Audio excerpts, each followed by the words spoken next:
तो बोला कि ये गांव में कोई बीजा दूसरा रहेगा तो दुख ही पाएगा, सुख नहीं पाएगा, दुख पाएगा सुख नहीं। ये ऐसी जगह जहाँ पर रहती है आत्माएं, डर के मारे कोई भी नहीं आता आसपास। दोस्तों, क्या वाकई में नेगेटिव एनर्जी जैसी कुछ चीज होती है? क्या वाकई में भूत होते हैं? क्या हमको आत्माएं पुराने स्थानों पर अपना बसेरा बनाकर रहती है? ऐसे कई सवाल अक्सर आपके मन में कौंधते होंगे। कई लोगों का मानना है कि दुनिया 21 सदी में प्रवेश कर चुकी, विज्ञान काफी तरक्की कर चुका है, मगर जहां तक अंधविश्वास की बात करें तो वो आज भी अपनी जगह पर काम कर रहा है। दुनिया के तमाम देशों में पुराने राग अपनी जड़ फैलाए हुए। भारत के परिप्रेक्ष्य में भी यह बात लागू होती, जहाँ लोग आज भी भूत प्रेतों और डायनों को मानते हैं। ऐसी कहानियों को बड़े ध्यान से सुनते हैं। सोचिए, अगर ये कहानियां वाकई में हकीकत बनकर सामने आने लगे तो क्या होगा? ऐसा सोचकर कठोर से कठोर व्यक्ति भी कांपने लगता है। इतना ही नहीं, कुछ जानकार मानते हैं कि भारत में ऐसी कई इमारतें हैं जो भूत प्रेत या बढ़ती आत्माओं के कारण सुर्खियों में रही है। ऐसे स्थान जो हजारों वर्षों से भयानक श्राप को झेल रहे हैं। आज हम आपको कुछ ऐसी डरावनी जगहों के बारे में बताएंगे जो अपने आप में ही एक रहस्य बनी हुई है। चलिए वीडियो शुरू करते हैं। नमस्कार दोस्तों, मैं आपका दोस्त विनोद सैनी और आप देख रहे हैं ब्लैक सीक्रेट ज्ञान यूट्यूब चैनल। भानगढ़ का किला राजस्थान के अलवर जिले में स्थित ये भारत का टॉप मोस्ट हॉन्टेड प्लेस है। इसे आम बोलचाल की भाषा में भूतों का भानगढ़ कहा जाता है। इसके बारे में रोचक कहानियां ये है कि 16वीं शताब्दी में भानगढ़ बसता था। 300 सालों तक भानगढ़ खूब फलता फूलता है। फिर यहाँ की एक सुंदर राजकुमारी रत्नावती पर काले जादू के महारत तांत्रिक सिद्धू सेवड़ा आसक्त हो जाता है। वो राजकुमारी को वश में करने के लिए काला जादू करता है, पर खुद ही उसका शिकार हो जाता है।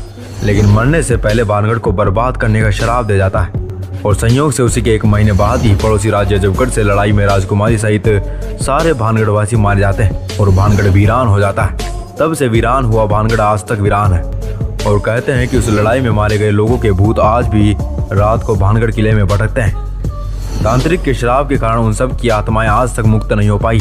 लेकिन ये जगह पुरातत्व विभाग के अधीन है और उन्होंने सूर्यास्त के बाद इस किले में नहीं रुकने की सख्त हिदायत दे रखी है। सरकार ने भी पर्यटकों को यहाँ अंधेरा हो जाने से पहले चले जाने की चेतावनी जारी कर रखी है।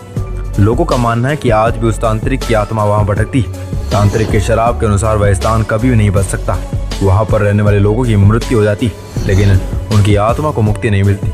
आगे बढ़ते हैं। कुलधरा गांव, जैसलमेर जिले का कुलधरा गांव जो कि पिछले 170 सालों से वीरान पड़ा है। कुलधरा गांव पालीवाल ब्राह्मणों का गांव था। कुलधरा गांव के हजारों लोग अपने गांव की एक लड़की को अय्याश दीवान सलाम सिंह से बचाने के लिए एक ही रात में गांव को खाली करके चले गए और जाते जाते शराब दे गए कि यहाँ फिर कभी भी कोई नहीं बस पाएगा। तब से लेकर आज तक ये गांव वीरान पड़ा है। कहा जाता है कि ये गांव अब रूहानी ताकतों के कब्जे में। कभी हंसता खेलता ये गांव आज खंडहर में तब्दील हो चुका है।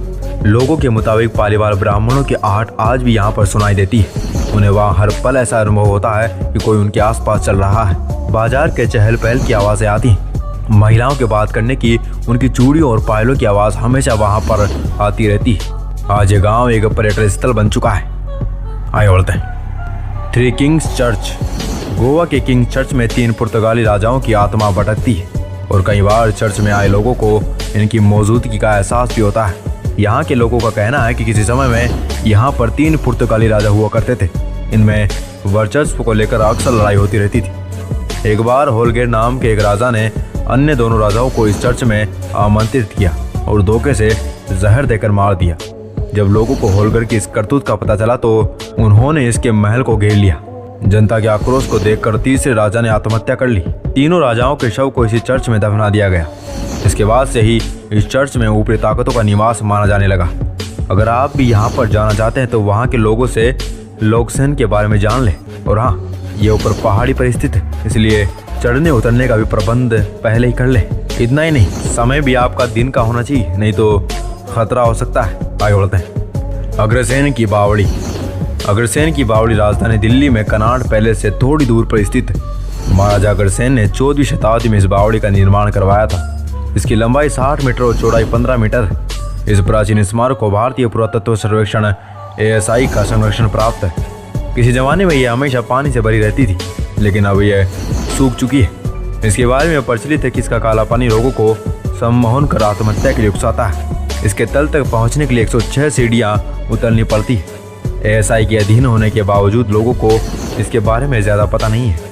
यदि आप कनाट पैलेस जाकर भी किसी से इसके बारे में पूछेंगे तो कोई आपको इसके बारे में नहीं बताएगा। वो लोग अनभिज्ञ जाहिर कर देंगे। आगे बढ़ते हैं। बड़ोंग सुरंग नंबर 33। इस सुरंग का निर्माण एक अंग्रेज इंजीनियर बड़ोंग ने करवाया था, इसलिए इसे बड़ोंग सुरंग भी कहते हैं। बड़ोंग सुरंग के साथ एक दर्द भरी कहानी जुड़ी हुई है। कहते हैं कि सुरंग को बनाने वाले अंग्रेज इंचार्ज बड़ोंग ने एक बड़ी भूल कर दी थी। उन्होंने एक ही बार में दोनों ओर सुरंग बनाने का कार्य शुरू करवा दिया।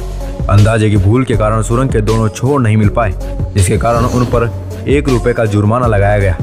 कहते हैं कि अपनी इस चूक से वह इतने अधिक दुखी हुए कि उन्होंने एक दिन अपने कुत्ते के साथ शहर पर जाते हुए स्वयं को गोली मारकर आत्महत्या कर ली। लोग कहते हैं कि आज भी इसमें इस अंग्रेज इंजीनियर की आत्मा भटकती है। तो दोस्तों, आपको इन भूतहा जगहों के बारे में जानकर कैसा लगा? अगर आपको वीडियो अच्छी लगी हो तो वीडियो को लाइक, शेयर और सब्सक्राइब करना बिल्कुल ना भूलें। मिलते हैं अगली ऐसी रोमांचक वीडियो के साथ। तब तक के लिए इस अति महत्वपूर्ण वीडियो में अंत तक बने रहने के लिए आप सबका दिल से धन्यवाद। मिलते हैं अगली वीडियो में, तब तक के लिए ओम शांति।